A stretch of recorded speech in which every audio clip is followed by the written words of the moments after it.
It's been a crazy year to say the least. We made a lot of changes this year, and we were criticized a lot for it, And What's up guys and welcome. You are watching Fazi Fitness. So let's start this video with a big breaking news. As Tyler Mannion, the vice president of IFBB, just announced that the famous Pittsburgh Pro guest posing that will have a men's open bodybuilding division in 2025. And that too with a massive prize money. Starting with $100,000 for the first place, 50 grand for second place, and 25 grand for third place. Hi, everyone. Tyler Mannion here, NPC and IFBB Pro League Vice President. And I'm here with our first major announcement. For the first time ever, we are bringing open men's bodybuilding to the Pittsburgh Pro. And not only are we bringing it for the first time ever, but we're bringing it with some major prize money behind it. A total of $200,000 will be awarded for this division. $100,000 will be going to the winner.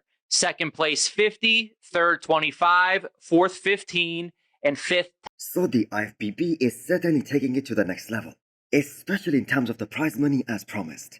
So we have seen it throughout this year that the prize money has continuously increased. And what a great time it is to be a men's open IFBB Pro, because these guys legit can make a lot of money by competing multiple times in the year. So the Pittsburgh Pro, as you guys already know, that is famous for that guest posing, where almost all of the top IFBB pros, they show up in their off-season conditions and give us a glimpse of what's to come at the Olympia that year. And this guest posing is really important because this is what sets the tone for the Olympia. And it is gonna be so interesting next year because the Pittsburgh Pro, that happens just 1 week before the New York Pro, which means all the guys who are gonna be competing at the prestigious New York Pro, they will be added to the Pittsburgh Pro list as well. And why not? Chase that big check while trying to do what you love. And I have to say, I kind of feel bad for a lot of these guys, like William Bonac, Brandon Curry, and maybe Big Ramy as well, because these guys are at the tail end of their careers, and they just won't be able to take advantage of all these big rewards, especially for a long time. So, as of right now, the Arnold Classic, that is the biggest show of the year, especially in terms of the prize money. $500,000 for the first place. The Olympia is second, Dubai Pro is third, and now the Pittsburgh Pro becomes fourth. I have got to say, great times for bodybuilding. Well, we've been, working on. Yeah. So far, can't complain. Prep has been good. Another major announcement coming your way. The Arnold 2025. That is gonna have the biggest lineup in a long time. The Mona Lisa of bodybuilding. Andrew Jack just made this announcement that he's gonna be doing both Arnold Ohio as well as Arnold UK next year. I'll be at the Arnolds next year. Two of the Arnolds, the Ohio and the UK one. I'm still undefeated in the UK, but I didn't compete, so I need to go defend my title, so I'm not scared about that. So I am sure many of you guys remember that Andrew Jack won the Arnold UK title in his rookie year back in 2022. So he did a total of 3 shows that year, starting from Texas Pro. First he won that one, then he won the Arnold UK, and then he did his Olympia debut that year.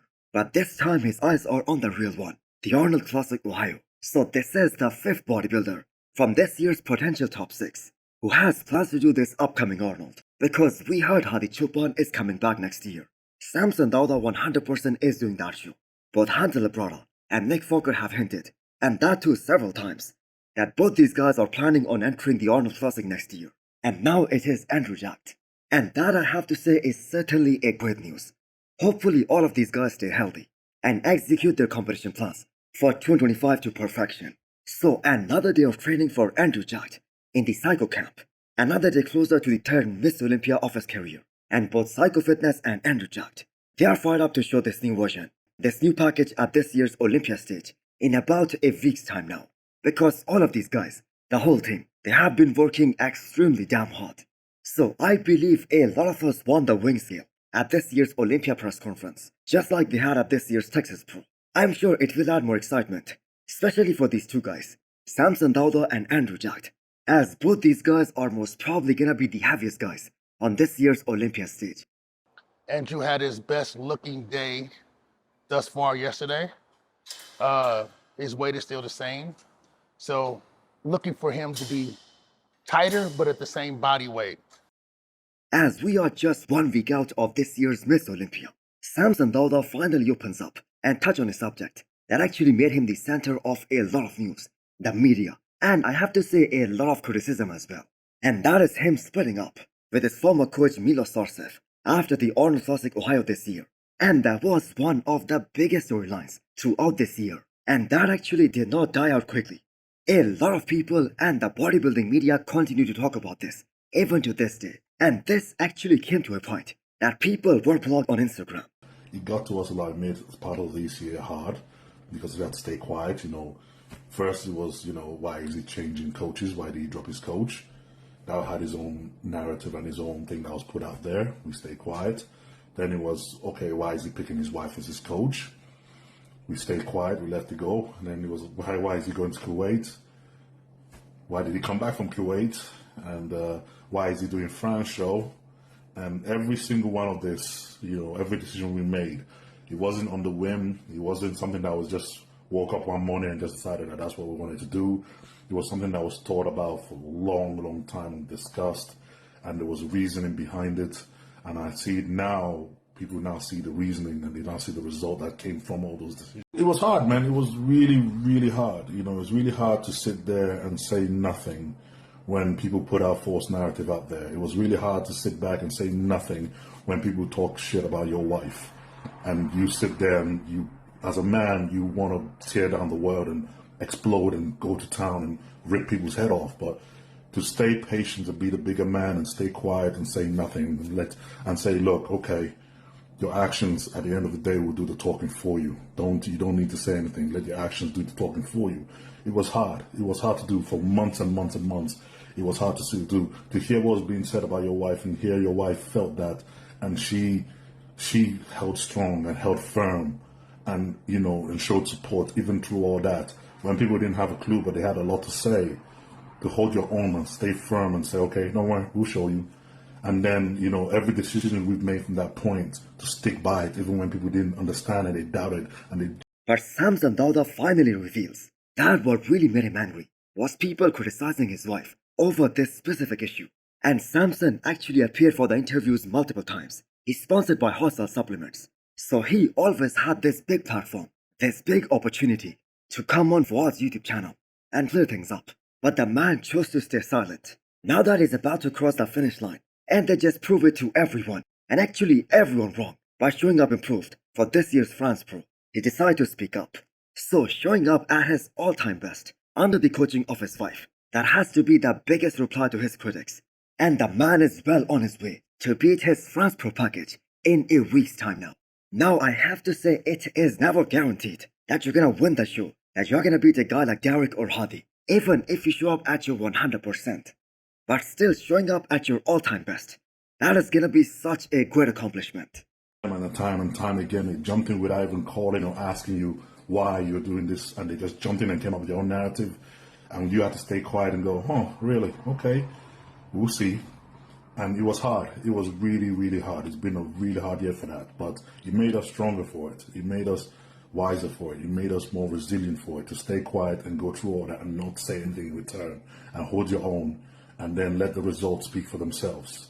It's been, it's been amazing. And the one thing that made it easier was all the support that you guys gave us, all the messages, all the support that you guys gave us, that you saw what we were doing and you supported us for it because you saw beyond the narrative that they were trying to put out there, beyond the bullshit that was going around. You supported us through all of it. I just want to say, man, look, thank you so much. That really meant a lot. It meant a lot, and I really appreciate that because this journey is a hard one. The former Miss Olympia Brendan Curry, he finishes his prep at the Oxygen Gym in Kuwait with his last leg workout. So people have continued to count him out for this year's Olympia top 6, and that too all year long. Although Brendan has never placed outside of the top 4 since 2019. So there is a chip on his shoulders as well to prove a lot of people wrong. And I have to say, even though his former coach, Abdullah and Brendan, they did achieve great things together. I mean, these guys were able to win the Arnold and the Olympia title while these guys were working together. But the thing is, Brendan has been competing as a pro for more than 14 years now.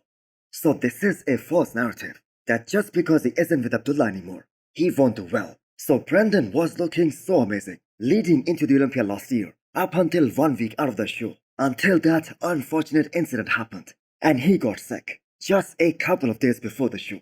So the question right now is that, how much of that has changed since the Olympia last year?